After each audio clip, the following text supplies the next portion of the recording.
Dear friends, welcome back to the channel. Today we'll be diving into another beginner level loom on the TryHackMe, which is committed.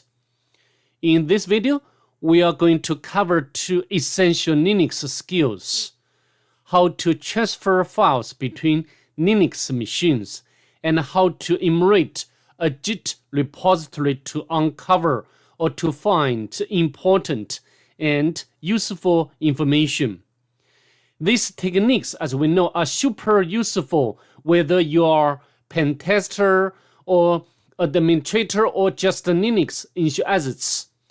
Before we dive in, please do not forget to subscribe and give this video a thumbs up. It really helps the channel grow.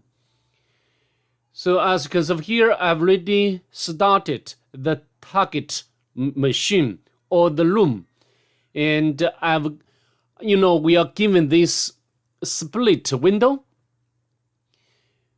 I think it's very obvious we need to play around this committed zip file. Of course, you can play around remotely or in the attack box, but for me, I prefer to analyze it in local or Kali Linux machine. Okay, so this involves transferring files between two machines.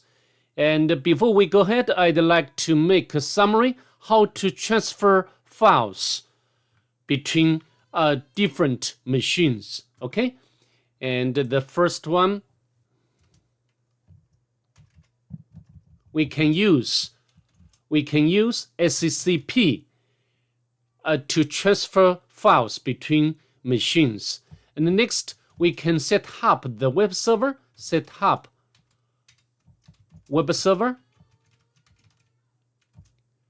on the target machine with Python or with Python 3. And then we can use wget, we can use Q or even the browser to download the interesting file. And next, also we can use the Netcat. Later I will show you such ways in action. Okay, and also of course we can use like our sync utility, but mainly I will focus on the first three approaches. Okay, so let me show you how to do. For example, the first is we can use the OSCP and we can get the current working directory. We can copy and let's go back to the loom, and maybe I need to open in terminal. Let me make the font to be bigger so you can see what's going on exactly. Okay, so now we can do OSCP and the file we want to transfer, committed zip, and my username,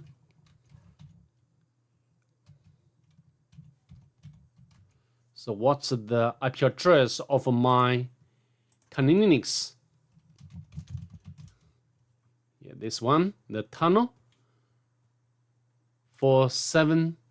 Okay, and we can paste the target directory or destination directory. We can copy, paste in here.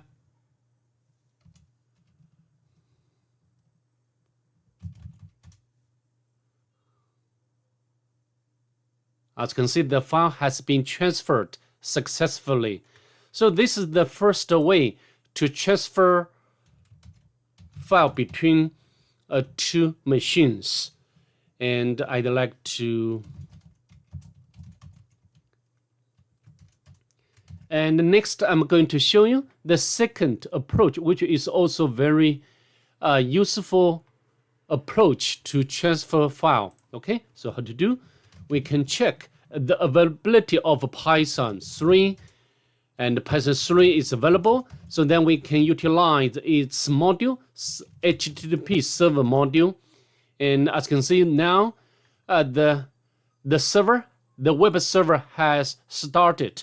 So now we can, maybe I need to copy the IP address of the target machine or the remote machine. And then we can use wget to download or use q command. Committed zip or not found. Committed. Maybe I need to copy committed. So I misspelled the file name, right? Committed.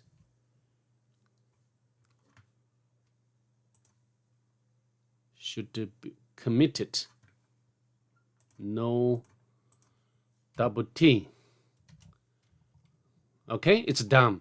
So as before, we can also transfer the file between two machines. Next, also we can, maybe I can remove this file first, because I'm going to show you the third approach to transfer file, which is to utilize the Netcat. Netcat by default would be, would be living in almost every Linux distribution. So Netcat, and we can set up the listener, and when this listener receives data, we can save such data to the file. You can use any name for this file, right? So let's go back.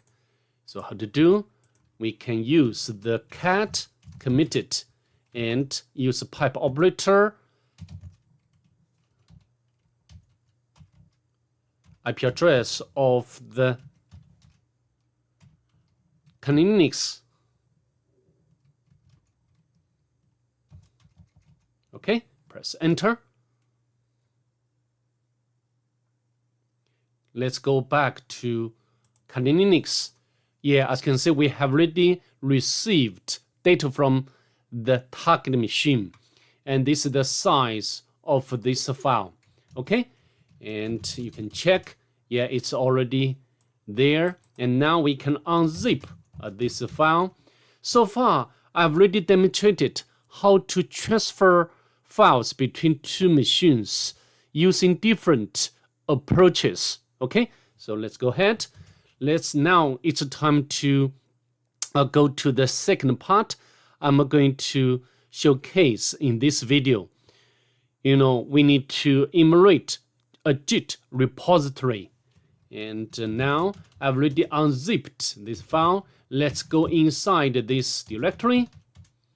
And as you can see, there is Git repository and just one file besides markdown file. We can cut out this markdown file, just some sort of description and nothing useful, and the main Python script, nothing useful. Next, we can use the git log command to display or retrieve the log file. This, will display the author, the time, and also the, the notes. So this is the first command. We have to grasp, okay? The git log shows the commit history or commits made in the mid repository. Let's go back, and we can check if anything is suspicious. We can, so this is the initial commit, so nothing useful.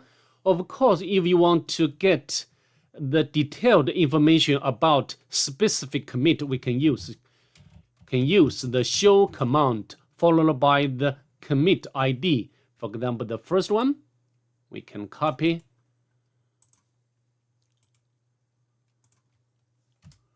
Okay, so we got a detailed information about this specific commit. So nothing useful. And so also, of course, you can run command, diff command, to get the difference between different commits, okay, or between a commit and a working directory. So nothing useful so far. So now I'd like to run command git branch to get all available branches. Besides master, we find this db int branch. And so now we can take a look at this branch by command git check out and followed by the name of the branch. So now we have already switched to branch db int. Then we can run the git log command one more time to look for something suspicious. So node added. And this, oops, you know, this comment is very interesting. So it deserves our furthermore check. We can copy this ID, this commit ID, and use the command show to display its detailed information about this specific commit. Let's hit enter, and then we can get the flag without difficulty. We can copy and submit to the loom.